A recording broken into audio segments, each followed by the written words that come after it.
Hola, ¿cómo están? Bienvenidos a la comunidad del aprendizaje. Como siempre les cuento que este es un espacio de conversación abierta, sincera, empática. Y si tú quieres venir a conversar algún tema de tu interés, pero que te gustaría compartir con los demás, te pones en contacto conmigo solamente y nos organizamos en tiempo y el día y la hora para grabar tu video, para que tú en forma de habilitarte a ti también para que puedas llegar a la comunidad. Miren, el tema que vamos a conversar ahora un ratito, a mí me ha llamado mucho la atención desde hace tiempo, ¿ah? Y que tiene que ver con el apego que una familia y en particular los hijos a temprana edad, cómo ese apego se puede ver beneficiado con una buena comunicación. O sea, ¿el apego genera una buena comunicación o es la buena comunicación la que contribuye al apego? Con todas las consecuencias positivas o negativas que puede tener esto del apego. Entonces, para hablar de este tema, he invitado a nuestra siguiente, a Bárbara Aitel, que la ven ahí en pantalla, y la voy a presentar con cierto detalle. Si me permiten compartir su perfil, no me demoro nada, como siempre, y les voy a presentar a Bárbara.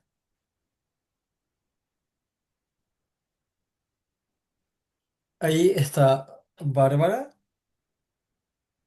la coloco en presentación. Perfecto. El tema que nos quiere compartir Bárbara Aitel es conexión emocional a través de la comunicación. Claves para conectar con nuestros hijos, los que somos papá o mamá. Puede ser un tema re interesante este que vamos a desarrollar con Bárbara. Bárbara Aitel Quiroz es psicóloga de la Universidad Diego Portales. Es especialista en clínica infanto-juvenil y psicoterapia y se ha especializado en psicoanálisis de orientación relacional, algo como eso. Ya, esa es Bárbara Aitel, entonces la voy a... Ahí está Bárbara. Hola Bárbara, ¿cómo estás? Hola Marcelo, gracias por tu invitación. Contenta de poder compartir estos temas que tanto me apasionan y poder usar aquí a tu plataforma para poder generar un poquitito de reflexión a propósito de estos aspectos que son tan relevantes, ¿no? Que tienen que ver un poco con la conexión, como tú bien dices, con el apego. Finalmente es algo que pareciera estar muy imbrincado, ¿sí? Vamos a ir como descifrando, quizás hay algunos elementos que me parece interesante poder compartir con ustedes. Voy a compartir mi presentación, ¿te Por parece? supuesto. Comparte tu material.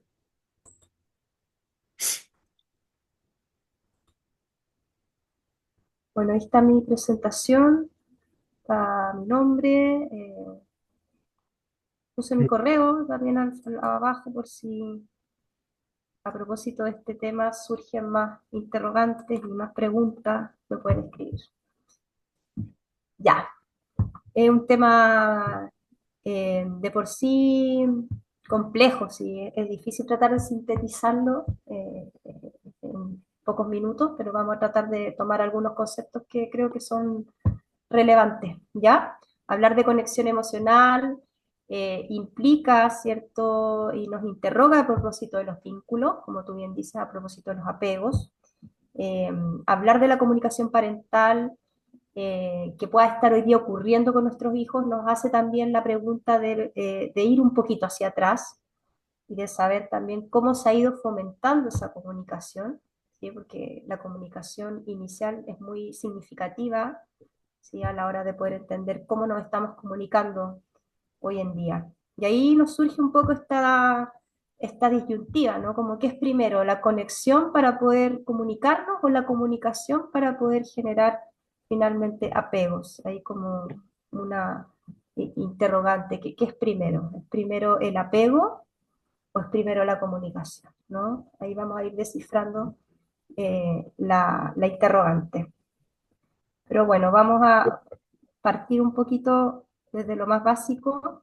Quise agarrar esta cita porque me parece significativa, porque hoy día lo que más vamos a hacer énfasis un poco tiene que ver con la comunicación y con aquello que no se dice, ¿ya? Lo más importante, dice acá en esta cita, en la comunicación es escuchar lo que no se dice, ¿ya? ¿Y qué significa esto? Significa que hay un componente en la comunicación que tiene mucho peso, que precisamente es aquello en donde no se usan las palabras, ¿ya? La comunicación no es solo lo que hablamos, lo que acotamos, lo que decimos con nuestro lenguaje propiamente tal, verbal, sino que también incluye una gama muy grande, ¿cierto?, de fenómenos que tienen que ver precisamente con lo implícito, con aquello que es mucho más sutil y que tiene que ver con lo no verbal, ¿ya?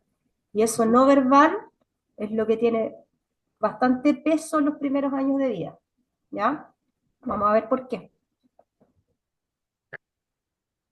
Bueno, la comunicación acá, etimológicamente hablando, comunicar tiene que ver con transmitir un mensaje. Y para que ese mensaje sea transmisible tienen que haber dos personas que sean parte de ese acto de comunicación, ¿cierto? Lo fundamental a la hora de comunicar tiene que ver que hay un elemento que nos liga a la vida, ¿cierto? Y que la comunicación es fundamental como un acto de supervivencia, ¿ya? Eh, una de las grandes funciones que tiene nuestro aparato mental, nuestra mente, como podríamos llamarlo, ¿cierto? Es mantenernos en conexión, ¿ya? Esa es la principal función de nuestra mente, es mantenernos en conexión, es mantenernos unidos a algo. Y por lo mismo es fundamental para poder sobrevivir, porque nunca estamos de todos solos, nunca estamos lo suficientemente autónomos, siempre necesitamos a un otro para poder vivir, ¿cierto? Inicialmente el lactante es muy indefenso, el bebé es muy indefenso y necesita ese otro para poder sobrevivir, pero en la medida que va creciendo, también necesitamos de ese otro para poder de alguna manera comunicarnos, ¿ya?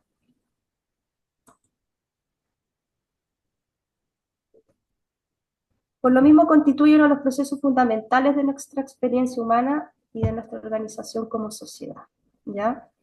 Eh, la comunicación podría englobar dos aspectos que les decía que eran los aspectos verbales, ¿cierto? Que tiene que ver con nuestras palabras, con lo que decimos propiamente tal, pero hay un elemento que tiene que ver con lo no verbal, que también es parte de la comunicación, que es el cómo decimos, ¿ya? El cómo hablamos, el, la gestualidad, la corporalidad, el tono que utilizamos, lo que transmitimos a través de nuestras palabras, tiene mayor peso a la hora de comunicar que lo que declarativamente hablamos, por decir. ¿Ya?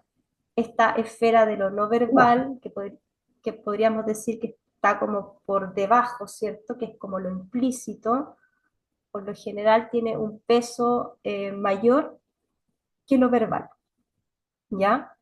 eh, el cómo, la gestualidad, el cómo lo utilizamos ocularmente, el cómo utilizamos nuestro cuerpo también a la hora de comunicarnos, tiene una lectura mucho más rápida en ese otro cerebro, ¿sí?, que nos está constantemente traduciendo, que lo verbal. Es como que impactara mucho más rápido en nuestro cerebro y es lo que primero leemos, lo no verbal. Eso es para que lo tengamos como un paraguas, ¿no? Como un punto de partida. Finalmente, la comunicación implícita, que a veces podemos estar diciendo una cosa, ¿cierto? Pero nuestro cuerpo y nuestra gestualidad, nuestra prosodia, nuestro tono de voz está diciendo algo que es totalmente distinto, ¿sí?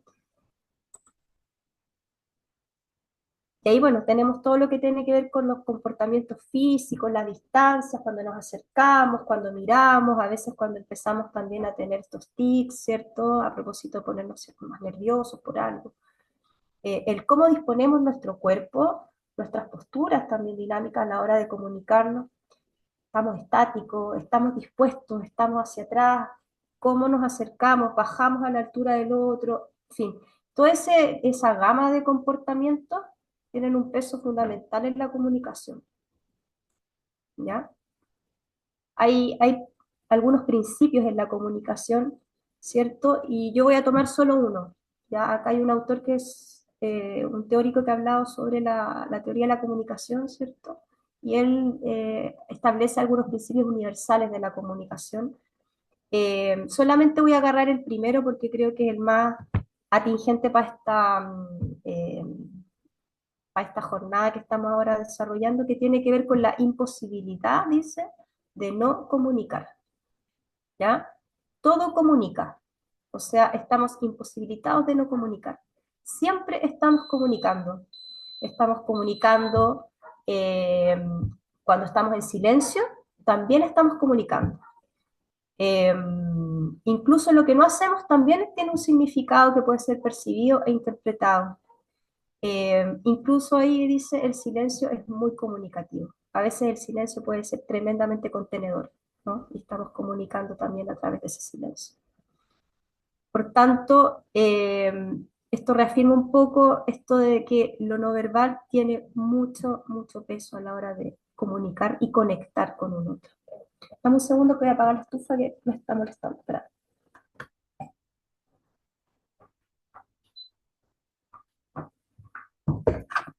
Ya, volví. Por tanto, entonces podríamos decir que la efectividad de un mensaje, el 7% está en las palabras, esto para que tengáis una idea de lo poco relevante a la hora de comunicar, que es las palabras, pero hay otros componentes que tienen que influyen más en el proceso comunicativo, y esos componentes tienen que ver principalmente con los aspectos no verbales, ¿ya? Un 55% tiene que ver con la comunicación corporal, ¿sí? Y el 38% restante con la paralingüística, que vendría siendo todo lo que tiene que ver con la entonación, el tono de voz, el ritmo, ¿ya? Ahora, vamos a tratar de entender por qué. ¿Por qué esto tiene tanto peso? ¿Por qué pareciera ser tan relevante? ¿Por qué pareciera ser más rápido leído lo corporal, lo no verbal, que lo verbal? Y acá me agarro un poco a propósito de lo que yo he ido estudiando en el último tiempo, de las investigaciones que se han realizado, de los aportes que ha realizado el psicoanálisis también en torno a la teoría del apego, la teoría de la investigación de infantes, ¿cierto? Todo lo que es la psicología del desarrollo, las neurociencias también han hecho estos aportes. Y nos explican finalmente qué pasa en la mente de este bebé cuando nace, ¿cierto? Cuando no hay lenguaje, porque cuando nacemos no hay lenguaje propiamente tal, ¿verdad? No hemos desarrollado el habla. Podríamos decir que hay un proto-lenguaje que vendría siendo como un lenguaje más primario, ¿cierto? Que permite que ese bebé pueda sobrevivir, que permite que ese bebé pueda ser leído por un otro, ¿cierto? Porque para que ese bebé pueda sobrevivir necesita comunicar sus necesidades, ¿cierto? Pero también tiene que haber una mente ajena a ese bebé que pueda leerlo, que pueda decir, ah, el bebé necesita tal cosa, ah, el bebé tiene frío, ah, el bebé parece que necesita ser cargado, parece que este bebé está pasando frío, está pasando hambre. Necesitamos un otro que pueda leer nuestra mente, ¿cierto? Y en ese acto de lecturas de mentes es como ese bebé va construyendo su propia mente, ¿ya? Va construyendo su propio aparato psíquico. Por lo mismo, nunca estamos del todo solos. Nuestra mente se construye en función de otra mente, ¿ya? Hay una relación que efectivamente hace que podamos sobrevivir gracias a esa interacción, y la génesis de por decir, de nuestro aparato mental es interaccional. Nuestro cerebro se arma con otro cerebro, ¿ya? Pero ¿por qué es tan importante esta primera etapa? ¿Por qué es tan primordial? ¿Por qué la llamamos como tan originariamente significativa? Porque hay algo que se teje ahí que pareciera ser que va a dejar una huella, que va a dejar un impacto, ¿cierto? Una impronta, que va a determinar el cómo nos vamos a conducir en las relaciones con otros. ¿Sí? A propósito de esa primera relación a propósito de ese primer otro, ¿cierto? Que nos lee, que nos interpreta y que nos ayuda y nos presta de alguna manera su aparato psíquico, su mente, por decir. ¿Ya? Y bueno, ahí hay una frase que yo la encuentro súper bonita, que a propósito de la conocida frase de René Descartes, que es pienso, luego existo, ¿cierto? Esta frase del racionalismo. Eh, ¿Cómo podríamos interpretarla desde lo que el psicoanálisis aporta hoy día? Es decir, siento y luego existo. Para existir necesito sentir. Y para sentir necesito que un otro me pueda sentir. Y esa es la primera lectura. Esa es la primera comunicación originaria, ¿cierto? Que asienta las bases de nuestra personalidad, que asienta las bases de nuestros apegos, de cómo nos vamos a relacionar después con otras personas. ¿Ya? ¿Y por qué siento luego existo? Porque nuestra primera experiencia inicial es principalmente táctil. Todo pasa por el cuerpo, todo pasa por la vía corporal. ¿Ya? Hay una predominancia de elementos no verbales. La comunicación con un otro es ante todo corporal. Cómo fui tomado, cómo fui cargado, qué tan abrazado fui, qué tan sostenido fui, ¿sí? Fui, qué tanto lenguaje también recibí, qué tanta palabra recibí, porque el bebé no solo requiere alimentos, necesita también palabras. Esas palabras también nutren, van nutriendo también y van, insisto, van armando todo este aparato mental, ¿cierto? Que necesita nutrirse no solo de leche, ¿no? Necesita nutrirse también de palabras. ¿Cómo fueron esas palabras que recibí? ¿Qué tan nutricias fueron? Eh, ¿Cómo fui tomado? Fui cargado en brazos de una mujer que estaba relajada, estaba angustiada, eh, en fin, sabemos que hoy en día pueden pasar muchas situaciones, ¿cierto? Y a veces situaciones muy dramáticas, y es la realidad, y es lo que ocurre. Todas esas experiencias y todas esas huellas quedan instaladas en nuestro cuerpo. Y esa es la primera modalidad de conexión y de comunicación, es a través del cuerpo. El bebé enferma a través del cuerpo, ¿ya? El bebé comunica su malestar a través del cuerpo. ¿Por qué? Porque no hay lenguaje verbal para poder hacerlo de otra manera. Entonces el cuerpo tiene ese protagonismo. Y lo que hace la madre finalmente, como les decía, es leer ese cuerpo y le va devolviendo al bebé una idea, una impresión que en el mejor de los casos, si hay una buena lectura, ¿cierto?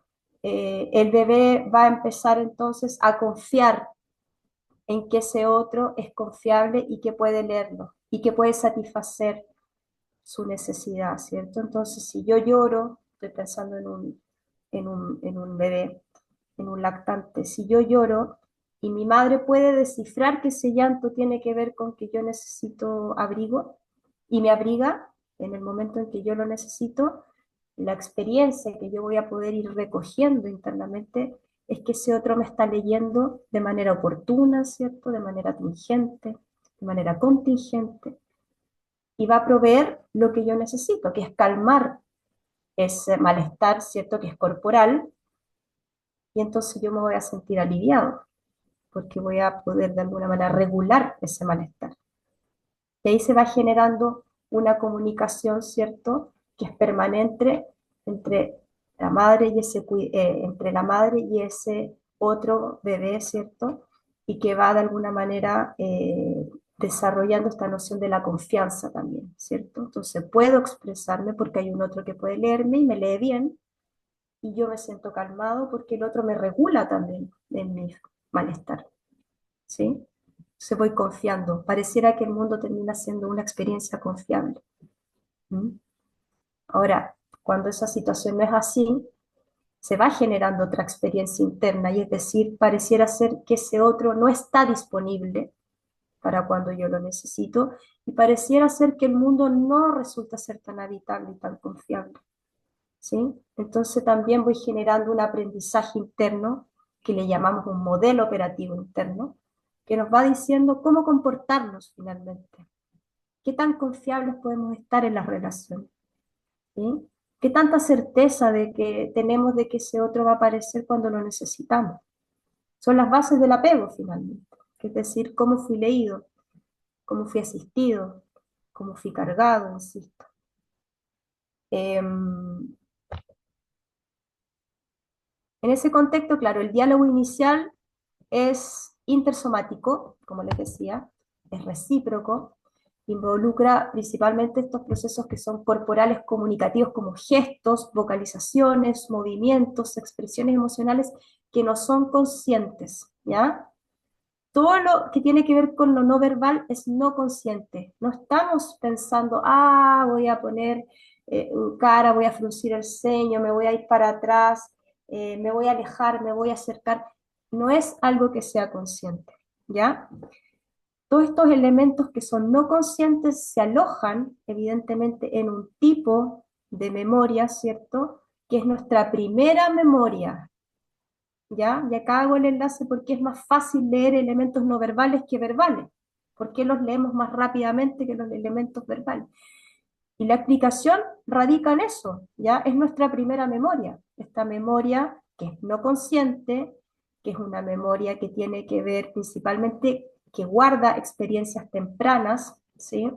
Experiencias tempranas de relación, y que la llamamos la memoria procedural, ¿ya? No es la memoria que tenemos en mente, esa memoria que recoge eventos, ¿cierto? Que recoge experiencias, que almacena episodios de nuestra vida.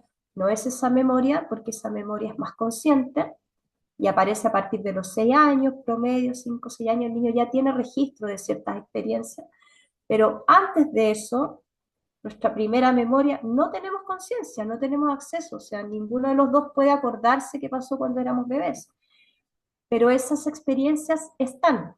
Lo que pasa es que están en otra memoria, que es nuestra memoria más procedural, que es una memoria inconsciente, y es una memoria que de alguna manera queda registrado todo este campo de interacciones que fueron principalmente no verbales y que pasaron por todo esto que yo les hablo un poco de los procesos más corporales.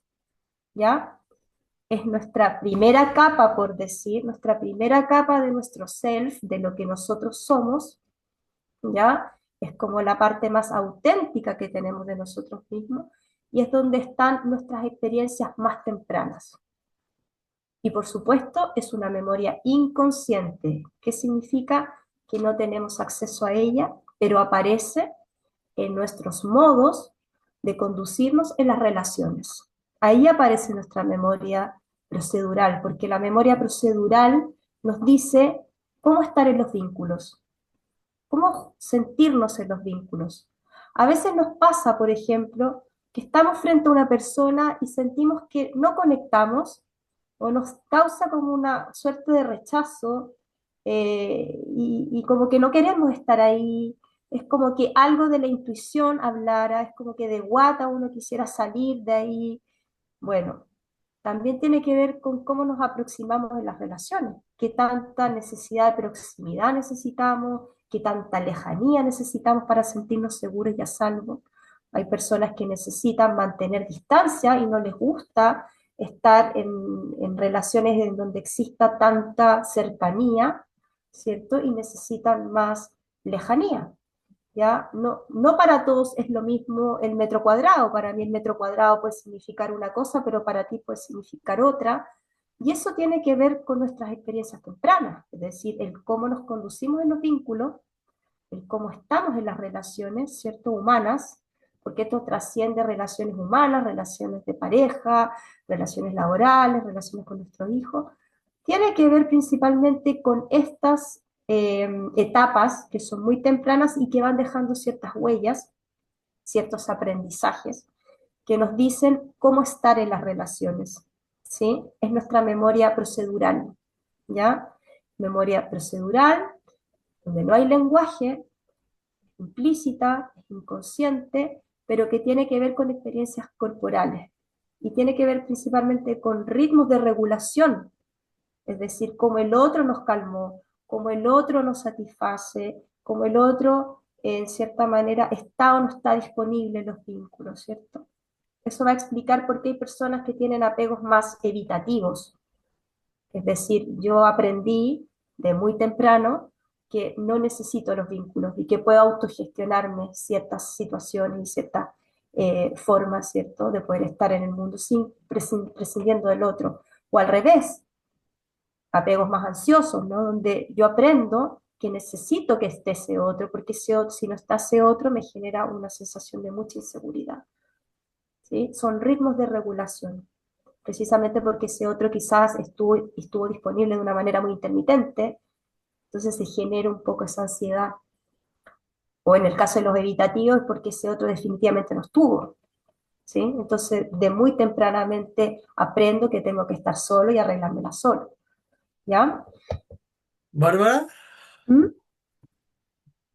mira, tengo una pregunta, porque como el tiempo es acotado, no quiero que se acabe el tiempo antes de hacértela.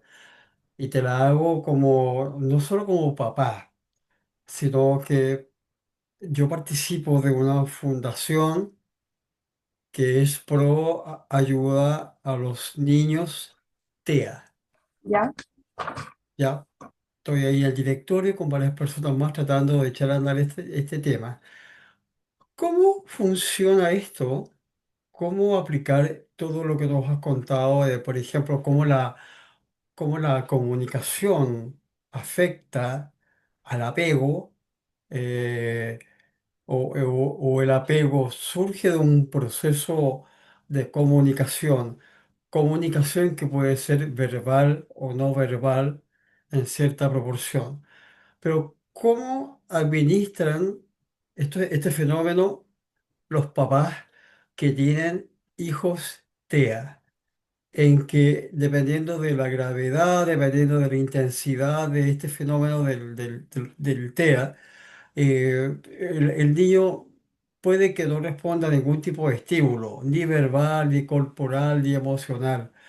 Entonces, ¿cómo generar apego, sobre todo en las edades tempranas, eh, con nuestros hijos que tienen serios problemas de comunicación, que son hijos especiales, como otros hijos TEA? ¿Cómo abordar esa situación, Mm, por lo demás bastante compleja? ¿Cuál es tu mm. recomendación como especialista en el tema? Bueno, desde bebés, ¿cierto? Que no han desarrollado el lenguaje, ¿cierto? No por eso vamos a dejar de hablarles, ¿sí? A veces pensamos de que porque no hay lenguaje, el bebé no entiende, ¿sí? Pero sí entiende, ¿ya? Probablemente no entiende las palabras, pero entiende perfecto la emocionalidad y comprende perfectamente la expresión y el tono de lo que uno le quiera transmitir. Y eso es en las primeras etapas lo más importante, ¿sí? En países desarrollados, de hecho, se sitúa al bebé como un otro y se le habla por su nombre, se le explica, eh, se le considera como un ser que está ahí, ¿cierto? Que hay una mente a la cual uno está de alguna manera apostando, ¿cierto? Y ese otro, si bien pueda que no tenga entendimiento de la palabra propiamente tal, sí entiende la emocionalidad, a propósito de todo lo que vengo explicando, ¿no? Y eso en las primeras etapas eso es lo más relevante, es hablar, es introducir esa palabra, pero por sobre todo también es cómo yo me voy a situar frente a ese cuerpo, ¿sí? Cómo lo voy a cargar, cómo lo voy a sostener, cómo voy a estar yo en esa posición. En el caso de cuando tú dices como de niños con dificultades más significativas y más masivas en la comunicación, es más complejo, ¿cierto? Porque efectivamente es como que no hubiese respuesta, ¿sí? Porque la comunicación es un acto que es bidireccional, ¿sí? Cuando el otro me responde, eso también me regula y también me permite a mí dar una respuesta. Pero cuando yo me comunico y no tengo respuesta, ahí se genera como un muro, ¿cierto? Yo creo que es lo más difícil para los padres que se tienen que de alguna manera eh, entrenar en cómo finalmente establecer esta comunicación. Pero hay una parte que tiene que ver también con la modulación, ¿ya? En el caso de los niños que tienen dificultades más complejas de la comunicación, lo que hacen los padres es modular ciertas conductas, ¿no? Entonces, actúan también como un gran referente y como un gran espejo. Y son ellos de alguna manera los que van modelando la comunicación, y los niños también en esa circularidad también pueden ir también aprendiendo a comunicarse de una manera más posible. Em, Existen también hartos estudios a propósito de eso, hay hartas intervenciones donde se apuesta a ese tipo de formas de poder comunicarnos con niños que tienen dificultades mayores en la comunicación, como los niños que están dentro de la condición del espectro autista, ¿sí?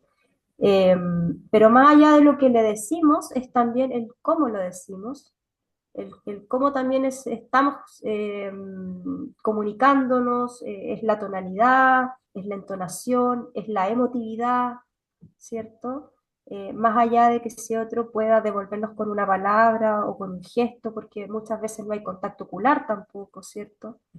Eh, pero allá hay un otro también, al cual uno pudiese dirigirse de la misma forma, ¿sí? Con mucha más, evidentemente, es mucho más desafiante la comunicación. Ok, Eh, Juanma, te quiero, porque ya el tiempo se nos va a acabar, te quiero dar las gracias por tu empatía, tu generosidad, mi profunda admiración por el tema que tú manejas, y te voy a volver a invitar para que profundicemos este último tema que lo encuentro fascinante y de mucha utilidad. Te dejo ahí las últimas palabras para despedirte, Bárbara. ¿Ya? Sí, estoy acá. Ya. Gracias, Marcelo, por la posibilidad de abrir este tema que, si te fijas, da como para harto. Eh, pero bueno, a propósito, y para cerrar un poco, a propósito de cómo comunicarnos también con nuestro hijo, eh, una de las cosas que caracteriza un apego, un vínculo seguro, tiene que ver con la disponibilidad. Y cuando ese bebé aprende, ¿cierto?, a partir de sistemáticas experiencias con su cuidador, que ese otro es confiable, esa experiencia lo va a acompañar a lo largo de su vida. Entonces, cuando ese bebé adulto o ese bebé adolescente tenga una dificultad y tenga un problema, es muy probable que ese bebé pida ayuda y comunique a su padre, a sus padres en este caso, porque va a saber que esos están disponibles y que de alguna manera va a poder ser ayudado y va a poder ser sostenido. A propósito de la disponibilidad inicial que pudo gestar en su primera etapa, ¿no? Por tanto, hay una relación súper importante, ¿no? En cómo generar comunicación hoy en día con nuestro hijo, desde esta disponibilidad que es temprana, ¿cierto? Cuando esas experiencias ocurren, es muy probable que después ese adolescente o ese niño o ese adulto pueda pedir ayuda, pueda comunicar sus dificultades, porque va a saber que ese otro se las va a entregar, va a estar disponible. Así que eso, bueno, cualquier inquietud, ahí está mi correo, y muy agradecida también de esta plataforma y para poder sembrar ciertas como semillitas para poder levantar siempre aprendizaje y levantar curiosidad, y eso es lo más importante, irnos con hartas preguntas para poder reflexionar. Muchas gracias, Bárbara. Muchas gracias a la comunidad, y espero que este relato les pueda servir, sea beneficioso para ustedes. Nos vemos en la próxima cápsula, que no sabemos qué va a ser todavía. Ok, adiós, que estén muy bien. Buen fin de semana. Gracias, Bárbara. Chao, gracias.